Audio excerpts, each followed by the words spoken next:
ಸಂಘದ ಅಧ್ಯಕ್ಷರು ಅವರಿಂದ ಏರ್ಪಡಿಸಲಾಗಿದೆ.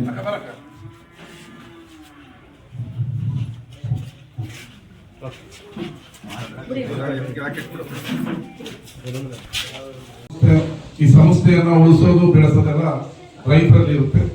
ಇವತ್ತು ನಿಮ್ಮ ಜನಪ್ರಿಯ ಅಧ್ಯಕ್ಷರಾಗಿ ಶಿವಪ್ಪ ಅವರಿದ್ದಾರೆ.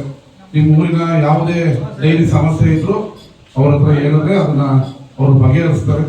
ನಿಮ್ಮೆಲ್ಲ ಸಹಕಾರ ನಮ್ಮ ಮೇಲೆ ಇರಲಿ.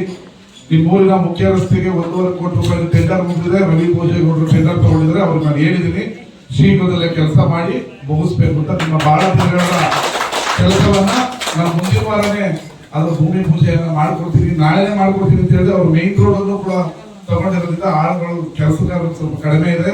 ಬರೋವಾರ ಮಾಡ್ತೀನಿ ಅಂತ ಹೇಳಿದ್ರೆ ಮುಂದಿನ ವಾರ ಕೆಲಸ ಆದ್ರೆ ನಿಮಗೆ ಬಹಳ ವರ್ಷಗಳ ನಂತರ ಸಮಸ್ಯೆ ಬಗೆಹರು. ಮತ್ತೆ ಆ ದೇವಸ್ಥಾನಕ್ಕೆ ಏನೋ ದುಡ್ಡು ಹಾಕಿದ್ರೆ ಅದು ವಾಪಸ್ ಹೋಗುತ್ತೆ.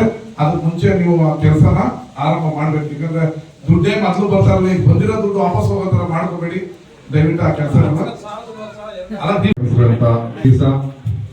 ನಿಮ್ಮ ಸಂಘದ ಮೇಲಂತಸ್ತಿನ ಕಟ್ಟಡನ ಉದ್ಘಾಟನೆ ಮಾಡಿದ್ದೀವಿ.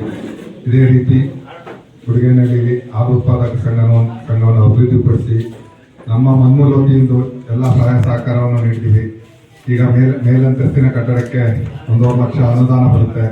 ಮತ್ತೆ ಬಿಲ್ಡಿಂಗ್ ಎಲ್ಲ ಪೇಂಟ್ ಎಲ್ಲ ನಮ್ಮ ಇದರಿಂದ ಮನ್ಮೂಲಿಂದೇ ರೆಡಿ ಮಾಡಿಸ್ಕೊಟ್ಟಿದ್ದೀವಿ.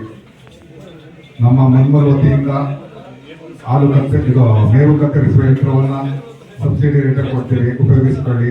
ಹಾಲು ಕೊರೆಯುವ ಯಂತ್ರ ಮತ್ತೆ ಮ್ಯಾಟ್ ವಿತರಣಾ ಕಾರ್ಯಕ್ರಮಗಳನ್ನು ಇಟ್ಕೊಂಡಿದ್ದೀವಿ. ನೀವೆಲ್ಲ ರೈತರನ್ನು ಇದನ್ನ ಸದುಪಯೋಗ ಪಡಿಸ್ಕೋಬೇಕು ಅಂತ ಹೇಳ್ತಾ ನಾನು ಮಾತನ್ನ ಮುಗಿಸ್ತೀನಿ.